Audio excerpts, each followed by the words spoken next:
Why Captain Picard introduces Star Trek, TNG's Enterprise as a Federation starship, not Starfleet. Star Trek, The Next Generation would often have Captain Jean-Luc Picard Patrick Stewart introduce himself as the USS Enterprise D's commanding officer while also declaring his vessel to be part of the Federation, and there's an interesting reason why Starfleet rarely received a mention in these moments. Although the show temporarily removed Picard as the Enterprise's captain, he filled the position in every season of Star Trek, The Next Generation. His opening hail to other ships was pretty much always identical, but held more information than it seemed. The United Federation of Planets and Starfleet are intertwined, but the two terms aren't necessarily synonymous. In the Star Trek timeline, both organizations were founded in the early 22nd century, but Starfleet predates the Federation by a few decades. Starfleet began as a human-founded body dedicated to space exploration, whereas the Federation had four founding species: humans, Vulcans, Tellarites, and Andorians. Starfleet went on to enlist non-human officers too, and was eventually incorporated into the Federation's infrastructure. Both bodies continued to grow and change before, during, and after Picard's spell as captain of the Enterprise. Why Captain Picard introduced his Enterprise as a Federation starship, not Starfleet in Star Trek, TNG. The USS Enterprise D was far more than a standard Starfleet vessel. It was the Federation's flagship, which meant it often represented the interests of both organizations. It wouldn't have been inaccurate for Stewart's character to introduce himself as the captain of a Starfleet ship, but it wouldn't have painted the entire picture either. Plus, the Federation's flagship also boasted personnel without direct ties to Starfleet, but their scientific research and other endeavors were carried out in the name of the Federation.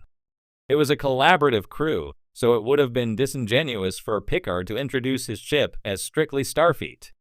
Of course, Picard isn't the only Star Trek character to identify his Starfleet ship as flying under the Federation banner. In the 23rd century, Spock Leonard Nimoy can be heard naming Kirk's ship as a Federation vessel when hailing the Tholians in the original series Season 3, Episode 9, The Tholian Web. Captain Janeway Kate Mulgrew also does it in the Star Trek Voyager premiere when introducing herself to Neelix. So it would appear to be a procedure that predates Picard, and it's also not exclusive to him. That said, it's arguably more important that Picard is consistent with it. The difference between Kirk and Picard's Enterprise in Star Trek, from a canonical perspective, Picard's Enterprise was the Federation's flagship from Star Trek, The Next Generation's inception. However, Captain James T. Kirk William Shatner was only retroactively given the honor of commanding the Federation's flagship. Kirk's Enterprise was retconned into such a position over a series of franchise installments, starting with J.J. Abrams' first Kelvin timeline movie, 2009 Star Trek. With the iconic role inherited by Chris Pine, Abrams made the alternate version of Kirk's Enterprise the Federation's flagship. Star Trek, Discovery, and Star Trek Strange New Worlds came along, and it was officially confirmed that Captain Pike's Anson Mount Enterprise, which would go on to become Kirk's, had actually been the Federation's flagship all along. Abrams' alterations arguably became canon in Star Trek's Prime Universe too, but it was difficult to prove. Eventually, Star Trek, Discovery, and Star Trek Strange New Worlds came along, and it was officially confirmed that Captain Pike's Anson Mount Enterprise, which would go on to become Kirk's, had actually been the Federation's flagship all along. This retcon also explains why Kirk's Enterprise was kept out of the Klingon War. Picard's opening hail in Star Trek The Next Generation didn't hold quite so much meaning at the time, but it certainly does now. Captain Jean-Luc Picard of the Federation Starship Enterprise. With that iconic phrase, the tone for Star Trek, The Next Generation was set. Not Starfleet vessel, not United Earth ship, but Federation starship. For years, fans have heard this introduction without blinking. It's as familiar as warp drives and phasers. But there's something subtly powerful about the choice of words, especially when delivered by the ever-composed Captain Picard.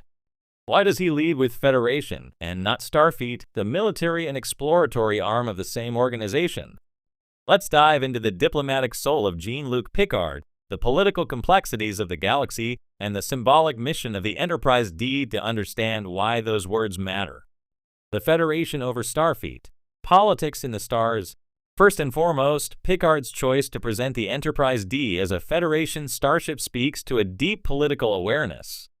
Starfleet is the operating body, essentially the Navy or Space Corps of the Federation, but it's the Federation itself that represents the ideals of unity, diplomacy, and peaceful coexistence. Introducing himself as a Starfleet officer would emphasize the military aspect. Calling the ship a Federation starship emphasizes its diplomatic, multicultural mission. This distinction becomes vital when dealing with non-Federation species, many of whom may be wary of militarized organizations. The Federation is designed to be a symbol of peace, built on shared values between diverse planets. In contrast, Starfleet, while not a military in the traditional sense, can be perceived as a tool of enforcement or power projection. Picard, as a diplomat as much as a captain, knows how one word can change an entire first impression. Picard the diplomat, a captain with a mission beyond combat. Jean-Luc Picard is not your average starship captain. He's a diplomat, an archaeologist, a philosopher. His leadership is rooted in reason, ethics, and moral clarity. Unlike his predecessor James T. Kirk, whose style leaned more toward cowboy diplomacy, Picard is the embodiment of Federation principles.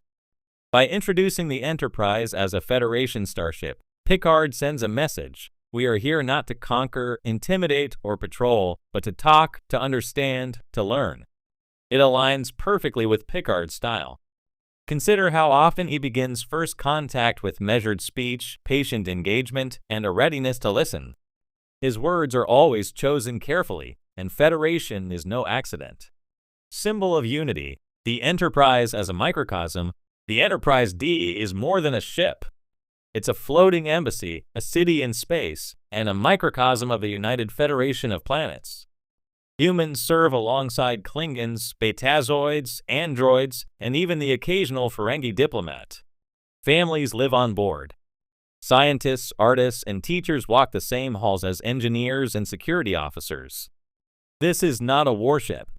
It's a statement. This is what unity looks like.